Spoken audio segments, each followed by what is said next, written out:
the Great Pyramid of Giza.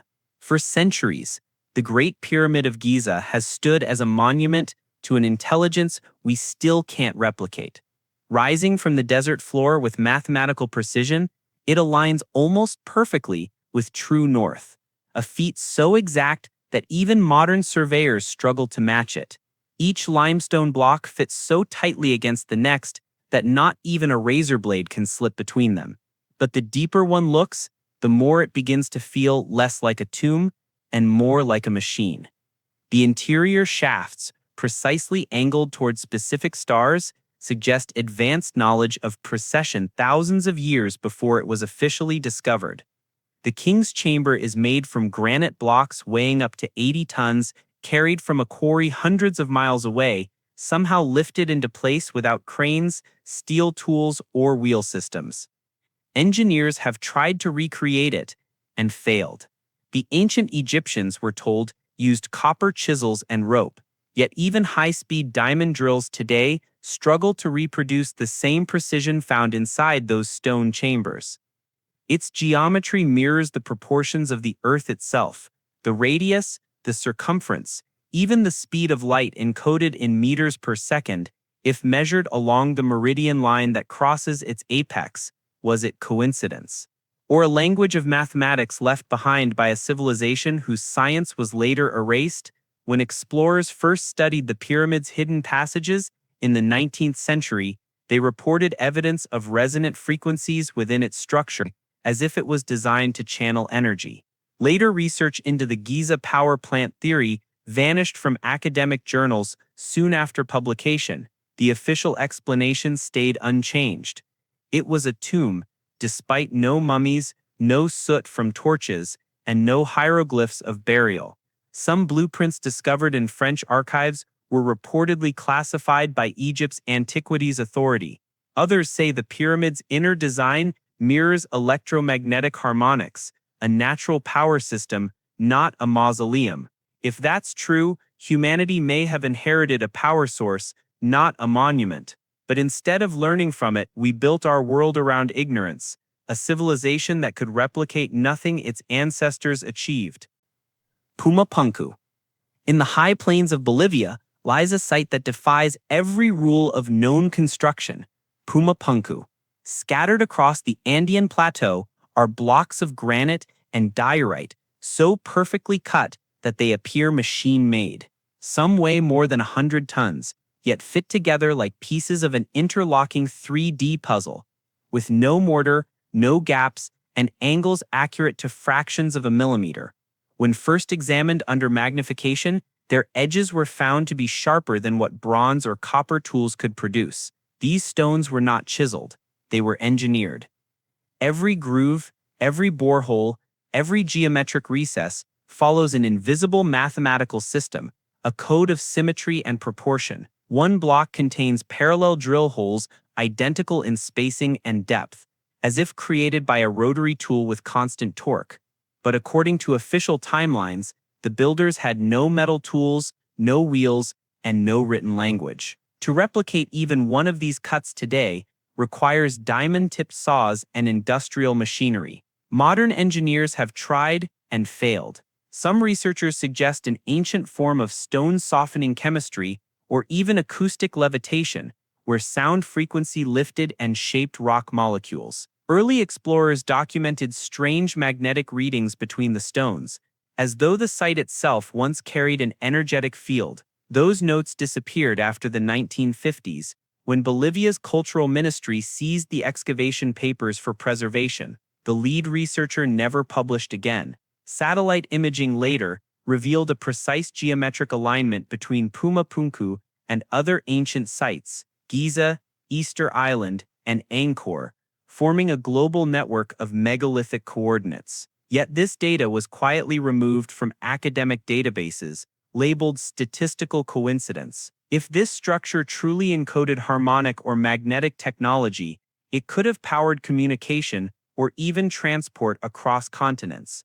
Knowledge far beyond what modern archaeology allows itself to admit. Instead, Pumapunku lies in ruins, its blocks scattered and half buried, dismissed as primitive experiments. but those who stand before it feel the truth in their bones. This was not built by ignorance. It was dismantled by fear, the fear of what it would reveal about who we were and what we once knew. Baalbek. In the heart of Lebanon lies Baalbek, a place so ancient that its origins blur into myth.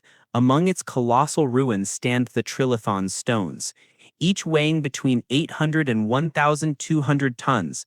These are not scattered fragments, but perfectly positioned foundation blocks, stacked with precision that modern cranes can't replicate. To move a single stone of that size today would require multiple heavy lift machines working in synchronization, yet the builders of Baalbek placed dozens, fitting them so seamlessly that not even a hairline gap remains. The question is not just how they did it, but why every record of their method has vanished. Mainstream archaeology claims the Romans expanded upon an older base, yet those same Romans left no evidence of possessing such engineering capacity. Their own stonework, arches, columns, amphitheaters, pales beside the seamless joinery beneath. Even with 21st century technology, reproducing Baalbek's platform would demand months of planning, GPS alignment, and multi-million-dollar equipment. Yet someone did it thousands of years ago, long before steel or electricity existed. Early German and French expeditions in the 1800s documented strange magnetic fluctuations around the Trilithon, as though the blocks themselves retained an energetic charge. These findings disappeared after World War II when the excavation archives were quietly seized for security reasons. A generation later, rumors surfaced that Baalbek's bedrock contained traces of vitrified material, evidence of extreme heat or energy manipulation, but samples taken by local geologists were confiscated before analysis. The term classified cultural heritage was used, and the topic closed. What if Baalbek wasn't a temple foundation at all, but part of an energy or transport system built on resonance and weight manipulation? Legends from the region speak of giants who made the stones float through sound. Dismissed as myth, yet ancient texts across the Middle East describe the same principle: levitation through vibration. Whether symbolic or literal, the idea lingers. Baalbek may represent a form of engineering we lost, one that converted frequency into force. Today, the site stands fenced and silent, a tourist stop for photographs rather than investigation. What was once a technological triumph has become an archaeological embarrassment, proof of a past we are forbidden to remember. The Temple of Kailasa. In the basalt cliffs of Ellora, India, a mountain has been hollowed into a temple, not built stone by stone, but carved downward from the peak to the base. This is the Kailasa Temple, a monument so vast and precise that no modern engineering firm has managed to replicate it. It is not assembled, it is extracted. Over 400,000 tons of rock were removed with geometric precision, leaving behind an entire multi-level complex complete with courtyards, pillars, bridges, and shrines, all connected seamlessly as if sculpted from a single living stone. Conventional timelines say it was built in the 8th century using iron chisels and hammers. But basalt is harder than steel. Chiseling it cleanly by hand would take lifetimes. Yet the entire complex shows no trace of error, no tool marks, no partial attempts, no debris layers in nearby quarries. The alignment of inner chambers mirrors astronomical patterns tied to the summer solstice, suggesting advanced surveying knowledge centuries before Europe developed comparable techniques. The geometry is flawless, the symmetry absolute. How did ancient artisans, working without electricity or measurement tools, achieve such accuracy?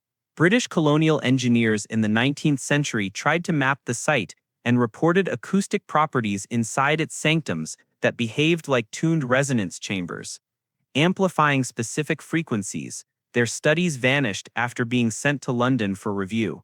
Later, in the 1960s, an Indian research team proposed that ultrasonic vibration or heat-based carving might explain the smooth surfaces.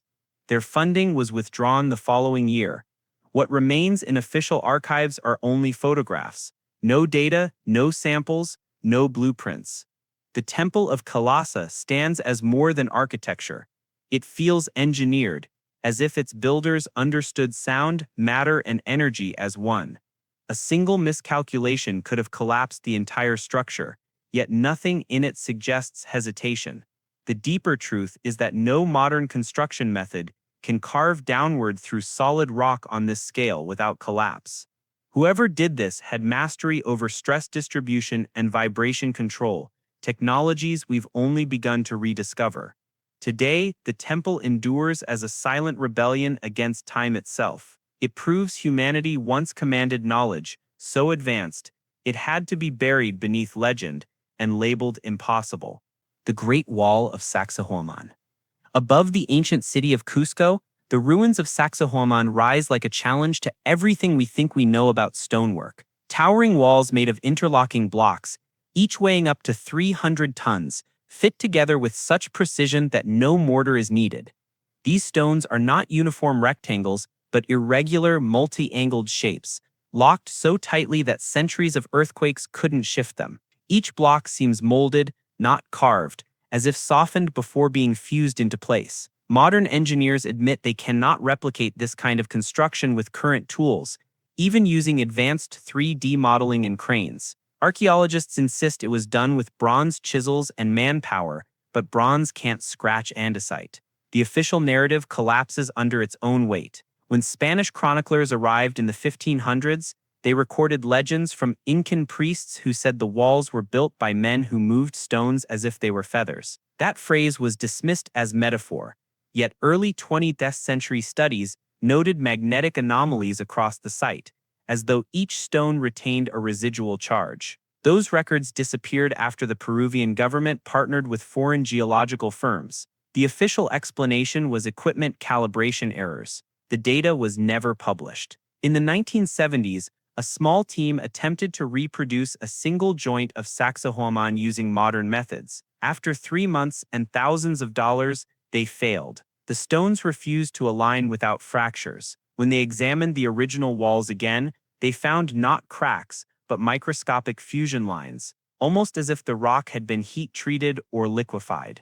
A discovery like that would rewrite not just Andean history, but global prehistory. And so, it was quietly buried. If the builders of Sacsayhuaman possessed a way to alter matter at a molecular level, that knowledge could transform modern engineering. Self-locking architecture immune to quakes, erosion, and time. Instead, it lies encased in myth, its origin reduced to guesswork. Standing before it, one can feel the silence of something deliberately forgotten, a lost mastery of energy, geometry, and earth itself, sealed in stone so perfect it mocks our machines. Göbekli Tepe.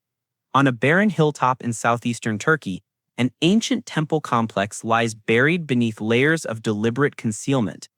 Göbekli Tepe, carbon dated to nearly 12,000 years ago, stands centuries ahead of every known civilization. Before cities, before agriculture, before writing, someone built vast circular enclosures of 20-ton pillars carved with foxes, scorpions, vultures, and celestial patterns. The site shatters the accepted timeline of human progress.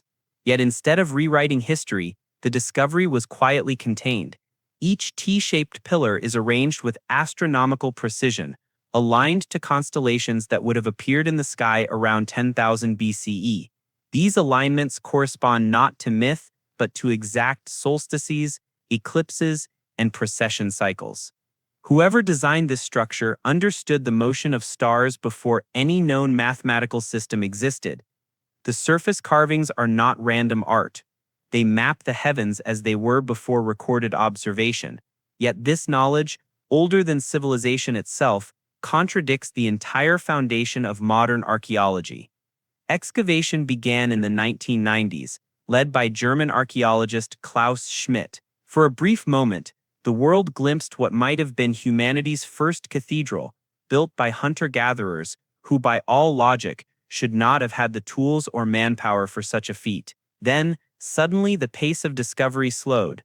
Key excavation areas were reburied for protection. Several research papers vanished from online databases. Schmidt's death in 2014 ended official investigation, and funding to the project was drastically reduced. Alternate theories suggesting advanced astronomical knowledge were labeled pseudoscience and stripped from journals. Locals still whisper that deeper chambers remain sealed beneath the site, massive halls untouched by any archaeologist. Ground-penetrating radar confirms cavities under the main structures, but those scans have never been released in full. The narrative had to remain consistent. Civilization began in Mesopotamia, not before. If Göbekli Tepe proves otherwise, it means humanity once possessed knowledge of the cosmos that was intentionally erased. The site wasn't just abandoned, it was buried on purpose, as though its builders knew someone someday would try to hide what they had achieved. In that silence beneath the Turkish soil,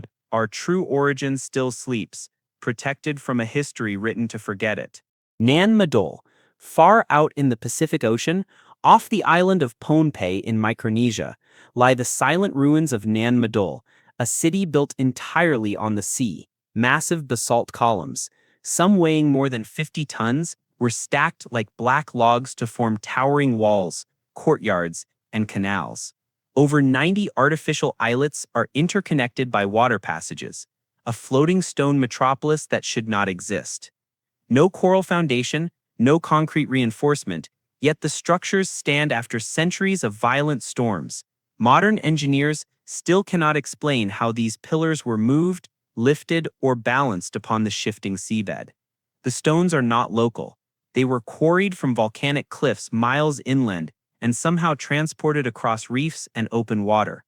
The local legends say the builders used magic, a word early missionaries translated from a term that actually meant the power of sound. The story tells of twin brothers who chanted to lift the stones through the air, guiding them by resonance. In 1907, German archaeologists recorded those same legends in detail.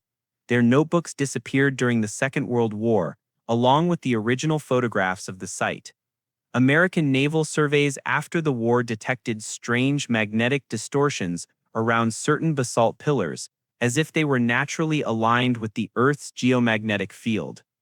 The report was classified restricted and later filed under the Department of Defense. Publicly, the U.S. government described Nan Madol as a Polynesian ceremonial center of minor importance. Privately, the files vanished. To this day, the site is left largely unstudied, overgrown, and half-submerged. Too large to ignore, too strange to explain. The basalt itself holds clues. Each column is hexagonal, naturally conductive, and resonant when struck, ringing like metal.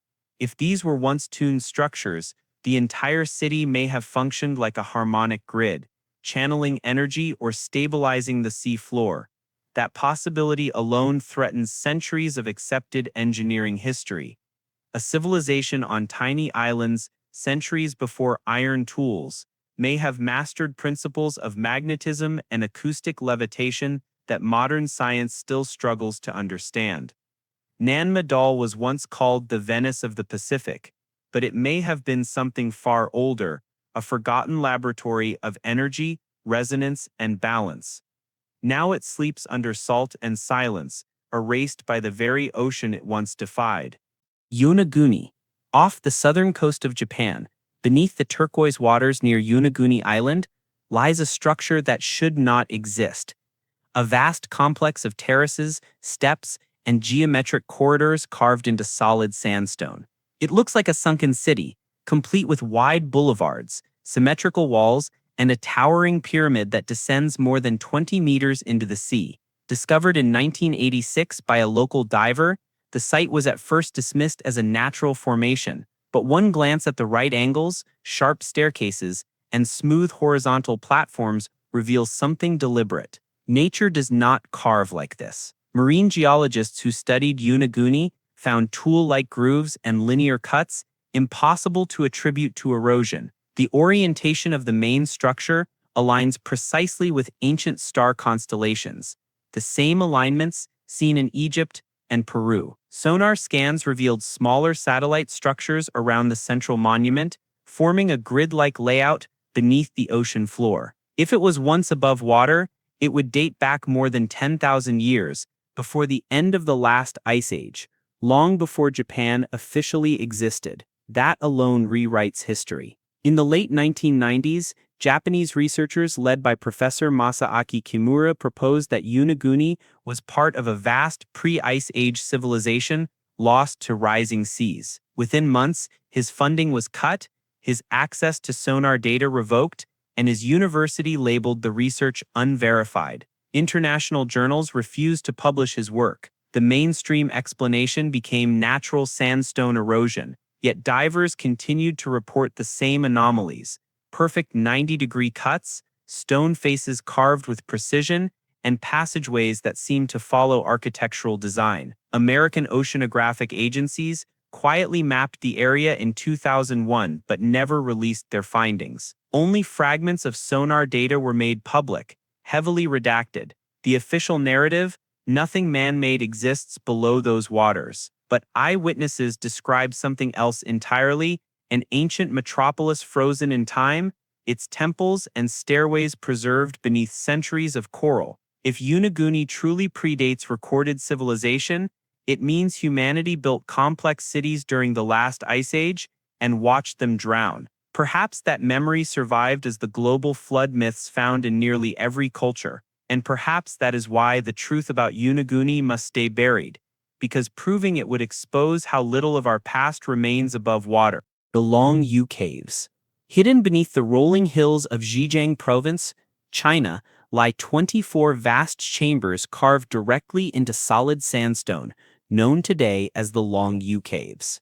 They were discovered by villagers in 1992 when a local farmer drained a flooded pond and found an impossible underground cathedral beneath it. The chambers stretch for thousands of square meters, their walls chiseled into perfect parallel ridges that cover every surface, floor, ceiling, and pillar, as if machine scored with industrial precision. Yet no tools, no records, and no legends exist describing their construction. It's as if they appeared from nothing. Archaeologists estimate that at least 1 million cubic meters of rock had to be removed to create these halls, but there's no trace of the debris anywhere in the region. The ceilings reach 30 meters high and are supported by symmetrical columns that have stood unshaken for 2,000 years. The internal architecture mirrors mathematical ratios: 90-degree angles, consistent depth, and resonance-friendly spacing, as if designed for sound or vibration, not habitation. No soot, no paintings, no bones, just silence and geometry. The official explanation calls them ancient storage chambers. But modern engineers who examine the site disagree. The walls show no cracks or tool inconsistencies. They are laser straight, their surface patterns too uniform to have been made by hand chiseling.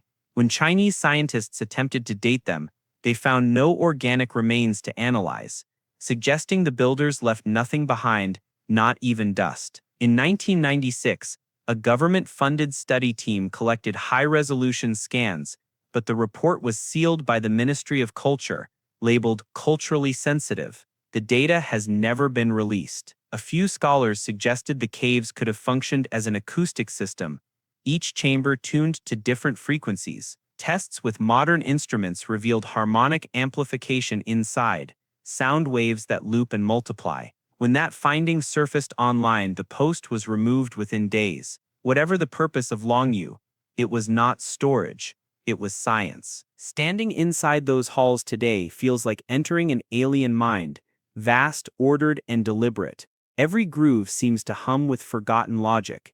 The deeper question isn't who built the Longyou caves, but why humanity was made to forget they ever existed. The stone spheres of Costa Rica. Scattered across the jungles and river plains of Costa Rica lie hundreds of massive stone spheres, some small enough to hold in your hands, others as large as cars, weighing up to 16 tons. Perfectly round, perfectly smooth, and carved from solid granodiorite, these mysterious orbs defy both explanation and replication. No modern sculptor could shape such accuracy without advanced machinery, yet these were made more than 1,500 years ago.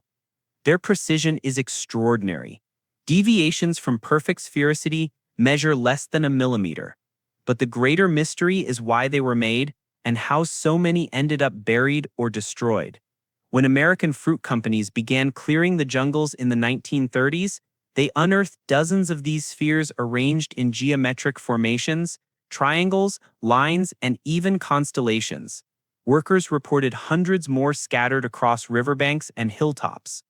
Soon after, corporate supervisors ordered them moved, broken, or discarded.